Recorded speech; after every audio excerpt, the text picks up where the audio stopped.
చాలా సేపు అయిపోయిందా? 3 నిమిషాలు అయింది. అబ్బా, నేను చూసుకోకుండా చెప్పేస్తున్నానండి. అందుకే మళ్ళా కాల్ చేశాను నేను. Thank you. అయితే ఇక్కడ మనస్సు ఫ్రీగా ఉన్నప్పుడు ఏ మోటివ్ లేకుండా అది విన్నారా? అది వినలేదా? లేదు, మూడు నేను వినలేదు. నిమిషాలంటే చాలా ఎక్కువే. ఇంకా ఇంకా కొద్ది ముందుకు వెళ్ళాలి. ఆ, అయితే ఇక్కడ మీకు ఏ సిద్ధాంతము లేకపోతే మీరు ఫేస్ టు ఆ, ఫేస్ యథార్థాన్ని చూస్తే వాట్ ఈజ్ ఉమ్. అన్నది ఒక ఆలోచన. అది ఒక సంతోషం, దుఃఖం, మృత్యు యొక్క భయం. ఇది విన్నారా? ఇంకా ముందుకెళ్ళాలా? అంటే అక్కడి కృష్ణుడిని నుంచే చదవండి. చూడండి. ఉమ్. కృష్ణుడు ఆ, ఆ భక్తులకి కృష్ణుడే కనిపిస్తాడు, క్రిస్టియన్స్ క్రీస్తే కనిపిస్తారు. అది సత్యం కాదు, వాళ్ళ మనుషులు లోపల ఉన్న కండిషనింగ్ లోంచి కనిపిస్తున్నారు అని చెప్పారు. అది విన్నారు కదా? విన్నానండి. తర్వాత ఏంటంటున్నారంటే, మీరేమో ఏ రకమైన సిద్ధాంతాన్ని ప్రతిపాదించకపోతే ఫేస్ టు ఫేస్ యథార్థాన్ని చూస్తే ఆ వాట్ ఈజ్ అన్నది ఒక ఆలోచన, ఒక ప్లెజర్, దుఃఖం, మృత్యు భయం. మీకు ఎప్పుడైతే మీ యొక్క నిత్య జీవితం యొక్క స్ట్రక్చర్ అవగాహన అవుతుందో దానికి ఉన్నటువంటి పోటీతనం, లోభం, ఆశయాలు, పవర్ కోసం అన్వేషణ, అప్పుడు మీరు ఆ థీరీస్ లో ఉన్న అర్ధరహిత స్థితిని ఆ థీరీస్ లో రక్షకులలో గురువుల్లో ఉన్న అర్ధరహిత స్థితిని చూడటమే కాదు, అప్పుడు మీరు దీని అంతటికి దుఃఖం కూడా అంతం అవుతుంది. ఈ మొత్తం స్ట్రక్చర్ అంతా అంతమైపోతుంది. ఆలోచన తయారు చేసిన ఈ స్ట్రక్చర్ అంతా కూడా అంతమైపోతుంది. ఈ ఈ స్ట్రక్చర్ లో ప్రవేశించి అవగాహన చేసుకోవడమే ధ్యానం. అప్పుడు మీరు ఈ జగత్ అన్నది ఒక భ్రాంతి కాదు, ఒక భయంకరమైన సత్యము. అందులో ఈ సంబంధ బాంధవ్యాలు తన సాటి మానవులతో ఆయన నిర్మించుకున్నాడు. ఇదే అవగాహన చేసుకోవాలి. అంతేగాని మీ వేదాంత సిద్ధాంతాలు గాని అక్కడ కర్మకాండలు ఆ మిగతా అన్ని సంస్థాపితమైన మతాలు ఇచ్చే అవి కాదు అర్థం చేసుకోవాల్సినవి. మనిషి ఎప్పుడైతే స్వేచ్ఛగా ఉంటాడో, ఏ రకమైనటువంటి భయం యొక్క మోటివ్ లేకుండా, అసూయ లేకుండా, దుఃఖం లేకుండా, అప్పుడు మాత్రమే ఆ మనస్సు సహజంగా ప్రశాంతంగా నిశ్చలంగా ఉంటుంది. అప్పుడు అది సత్యాన్ని చూడడమే కాదు, నిత్య జీవితంలో ప్రతి క్షణం దాని కావల కూడా వెళ్ళగలదు. అందువల్ల అబ్జర్వర్ ఉండడు అక్కడ, అబ్జర్వుడు ఉండడు. ఈ ద్వైతము ఆగిపోతుంది. దీని అంతటికీ అవతల ఈ స్ట్రగుల్ కి సంబంధం లేకుండా, ఈ వ్యానిటీకి సంబంధం, నిస్పృహకి సంబంధం లేకుండా, ఇది థీరీ కాదు, ఆది అంతం లేని ఒక ప్రవాహం. అది కొలతకు అతీతమైనది ఆ కదలిక. మైండ్ ఎప్పుడు కూడా దాన్ని పట్టుకోలేదు. మీరు ఎప్పుడైతే ఇది వింటున్నారో తప్పనిసరిగా మీరు దానికో థీరీ చేస్తారు. దాన్ని మీరు ఈ కొత్త థియరీని కానీ మీరు ఇష్టపడితే దాన్ని మీరు ప్రచారం చేస్తారు. కానీ మీరు ఏం ప్రచారం చేస్తున్నారో అది సత్యం కాదు. సత్యం అన్నది ఆ బాధలోంచి మీరు స్వేచ్ఛగా ఉన్నప్పుడు, ఆ ఆతురతలోంచి, ఆ అగ్రెషన్ లోంచి, మీ హృదయము మనసు నిండిపోయిన వాటిలోంచి, ఆ అగ్రెషన్ లోంచి, ఆ ఆతురతలోంచి, ఇవన్నీ మీ మనస్సు హృదయం నిండిపోయి వీటిలోంచి మీరు స్వేచ్ఛ పొందినప్పుడే సత్యాన్ని చూడగలరు. ఇదంతా మీరు చూసినప్పుడు ఆ బెనడిక్షన్ అనేది, ఆ ఆశీర్వచనం, ప్రేమ అన్నది మీకు ఉంటుంది. అప్పుడు మీకు ఆ సత్యం ఏమిటో, ఇప్పుడు చెప్పబడింది ఏమిటో అవగాహన అవుతుంది. ఇక్కడితో ఈ చాప్టర్ అయిపోయింది. అది పార్ట్ 1. అర్థమైందా? వసంతల అర్థమైంది మేడం. ఎంత అర్థమైందో చెప్పు.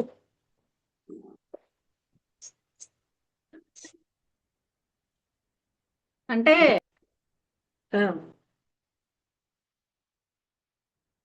చెప్పండి.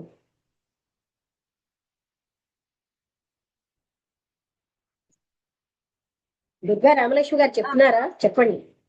చెప్తున్నానండి, వేదాంతం అంతా మనకు నూరు పోస్తుంది కొన్ని సంవత్సరాల నుంచి ఉపనిషత్తులు ఇదంతా ప్రపంచం అంతా ఒక మిథ్యని, ఇదంతా కళ లాంటిదని అని చెప్పేసి అదంతా గతం కదా, ఆ గతం యొక్కని వాళ్ళు ఒక సిద్ధాంతం చేసేసారు. ప్రజెంట్ మూమెంట్ లో గతానికి అసలు స్కోపే లేదు. పైగా వాళ్ళ పలానా ట్రెడిషన్ ఓల్డ్ నేమో మీరు కొత్తగా ఇప్పుడు సమాజానికి ఉపయోగపడేలాగా పాత వేదాంతాన్ని చెప్తున్నారు. ఇలాంటివన్నీ ఆ సమయంలో ఇంకా సత్యాన్ని ప్రజెంట్ మూమెంట్ లో ఉంటే వాటికి విలువ లేదు. పలానా ట్రెడిషన్ లో ఉన్నారు స్పీకరు, పలానా హిందూ అదే ఇండియన్, ఇవన్నీ అసలు కొట్టుకుపోతాయి.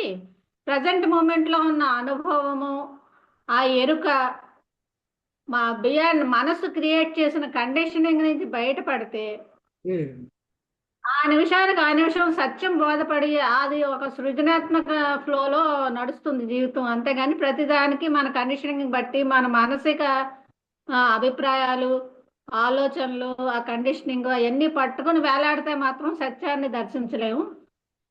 ఇవన్నీ సిద్ధాంతాలు అన్నీ అలా ప్రతిపాదించేసి కొన్ని వేల సంవత్సరాలుగా ఏర్పడిపోయి ఉన్నాయి. వాటిల్లోంచి మన జీవితాన్ని చూడడం కాదు, ఈ నిమిషం ఎప్పటికప్పుడు ఈ నిమిషం కళ్ళ ముందు ఎదుర్కొంటా ఉన్న డ్రాస్టిక్ సత్యాన్ని అనుభవించి దాన్ని చూడడం నేర్చుకోవాలి. అప్పుడే అదే మెడిటేషన్ అని చెప్పారు. అదొకటిను. సంబంధ బాంధవ్యాలు సాటి మనుషులతో, జగత్తుతో, చుట్టూ ఉన్న దాంతో ఉన్న సంబంధ బాంధవ్యాలే ఈ వేదాంతం అర్థం థియరీలను అర్థం చేసుకున్న కన్నా చాలా ముఖ్యమైనది అంటున్నారు. ఆ సంబంధ వేదాంతంలో బాంధవ్యాలు ఇవన్నీ కూడా కళ అని చెప్తారు. ఏంటండి? వేదాంతంలో ఇవన్నీ కూడా కళ, ఇదంతా కళ, ఇదంతా కళ అని చెప్తుంటారు కదా, అంతా మిథ్య, అంతా మిథ్య.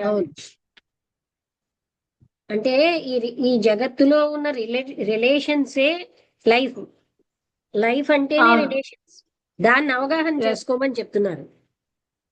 అవునండి, అది చాలా ముఖ్యం వేదాంతంలో ఉన్న సిద్ధాంతాలను అర్థం చేసుకున్న కంటే అన్నాను. అంటే స్పీకర్ ఏమో ఇండియనా, ట్రెడిషన్ లో పెంచబడ్డా, ఇదంత ముఖ్యం కాదు. ఆయన యొక్క యాన్షియన్ టీచింగ్ లోంచి వస్తున్నారా ఇవన్నీ కాదు. ఆయన ఇండియన్ కాదు, అలాగే బ్రాహ్మిన్ కమ్యూనిటీలో పుట్టిన బ్రాహ్మిన్ కాదు. ఇప్పుడు చెప్తున్న విషయాల గురించి వినాలి తప్పించి అవన్నీ అవసరం లేని విషయాలు కదా గతం. అంటే ఆయన బ్రాహ్మిన్ కమ్యూనిటీలో పుట్టిన బ్రాహ్మణ్ కాదన్నారు. అలాగే ఈ డినైస్ ఆయన ఈ టీచింగ్స్ అంతటినీను, ఈ సనాతనమైన ఈ టీచింగ్స్ ని ఆయన కొనసాగింపుని చేయట్లేదు. ఆయన ఏమి చదవలేదు. ఏ పుస్తకాలు తూర్పు దేశమే గాని పశ్చిమ దేశం గాని, ఎందుకంటే అవన్నీ అనవసరం ఒక వ్యక్తికి. ఎవరైతే ఎరుకతో ఉంటారో, జగత్తులో జరుగుతున్న దాన్ని అంతటిని ఎరుకతో చూసిన వ్యక్తికి అవేమి అక్కర్లేదు. అలాగే బిహేవియర్ ఆఫ్ హ్యూమన్ బీయింగ్స్, జగత్తుని, అక్కడ మానవుల యొక్క ప్రవర్తనని, వాళ్ళ అంతులేనటువంటి థీరీసు, ఆమోదించిన ప్రాపగేషను 2000 లేక 5000 సంవత్సరాలు అదే సాంప్రదాయం అయిపోయింది. అదే సత్యం, అదే రివిలేషన్ అంటున్నారు. అంటూ అతను ఏం చెప్పారంటే, ఈ సంబంధ బాంధవ్యాలు అన్నవి who denies totally and completely the acceptance of the word, the symbol with its conditioning, to him truth is not a second hand affair. అంటే వీటి మనందరికి వాళ్ళెవరో చెప్పినట్టే వింటున్నాం కనుక మనకి సెకండ్ హ్యాండ్ ఎఫైర్.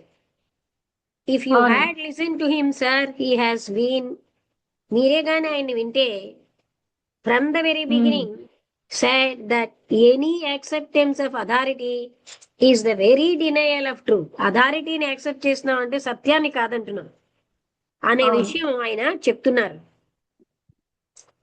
ఆయన కల్చర్ కి, ట్రెడిషన్ కి, మొరాలిటీకి అవలున్నాడు. మీరు ఆయన్ని వింటే you would not say that he is an Indian అని మీరు అనరు. ఆయన గతాన్ని తిరస్కరిస్తున్నాడు. ఆ బోధలని, ఆ గురువులని, ఆ సేవకు అందరినీ అని ఆయన చెప్పారు. తర్వాత ఒకటి ఏంటంటే, వసంతలత నువ్వేమైనా చెప్తావా? లేదు లక్ష్మి, మీరు చెప్తుంది వింటున్నాను. అదే నా మనసులో కూడా అలాగే నడుస్తున్నది మీరు అన్నట్టు. ట్రూత్ అన్నది గతంలో ఆ లేదు. తర్వాత అదే ఇంకొక ఆఖరణ చెప్పినది ఇంకొక పాయింట్ లో, ఎప్పుడైతే మైండ్ అనేది ఆతృతలత నుంచి, దుఃఖాల నుంచి, టెన్షన్లు, యాంగ్జైటీస్ నుంచి బయటపడుతుందో అప్పుడే నువ్వు స్వేచ్ఛగా ఉంటావు. ఆ స్వేచ్ఛలోనే సత్యం కనిపిస్తుంది. మనసు నిండిపోతే, మిగతా విషయాలతో నిండిపోయి ఉంటే మాత్రం నువ్వు సత్యాన్ని చూడలేవు. మీరు అవును. ఇదంతా వింటే మీరు దీనికో థియరీ తయారు చేస్తారు, దాన్ని ప్రచారం చేస్తారు అంటున్నారు. అంటే మనకు అదే అలవాటు కదా. అంతే.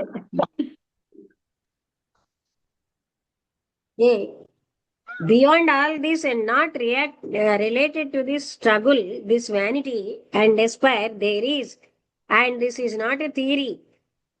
అది థియరీ ఏం కాదు. అలాగే అది ఒక ప్రవాహం, ఆది అంతం లేని ప్రవాహం. దాన్ని కొలవలేం, మైండ్ దాన్ని పట్టుకోలేదు. అది మీరు విన్నప్పుడు you are going to make a theory, దాన్ని మీరు ఒక థియరీ చేసేస్తారు. When you come upon that benediction called love, ప్రేమ అనే ఆశీర్వచనం మీకు వచ్చినప్పుడు, అప్పుడు మీకు ఆ సత్యం ఏంటి, అది నేను చెప్పిన దాంట్లో ఉన్న సత్యం మీకు అర్థమవుతుంది. అంటే అప్పుడు వచ్చేది వీటన్నిటిలోంచి స్వేచ్ఛగా ఉన్నప్పుడు ఆ రియాలిటీ ప్రేమ.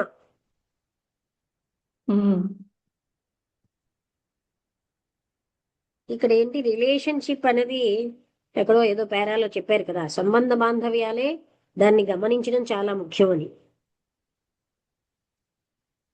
డ్రాస్టిక్ రియాలిటీ అని చెప్పారు. అది బాగుంది. అయితే ఇక్కడ కూడా నేను అసలు అది ఎర్ర రామకృష్ణ గారిది సజెస్ట్ చేశారు. ఓకే అండి, ఈ బుక్ అండి.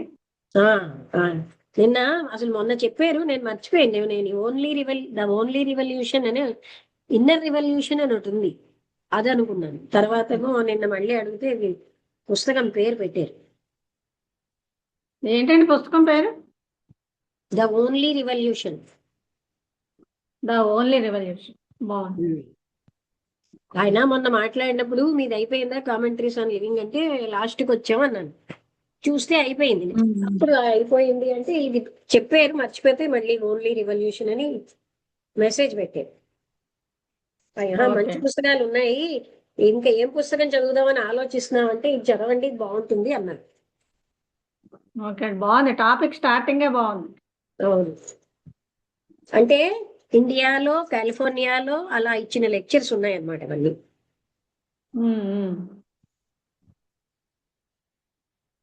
ఓకే, అయితే ముగించేనా? ముగించేద్దాం మేడం.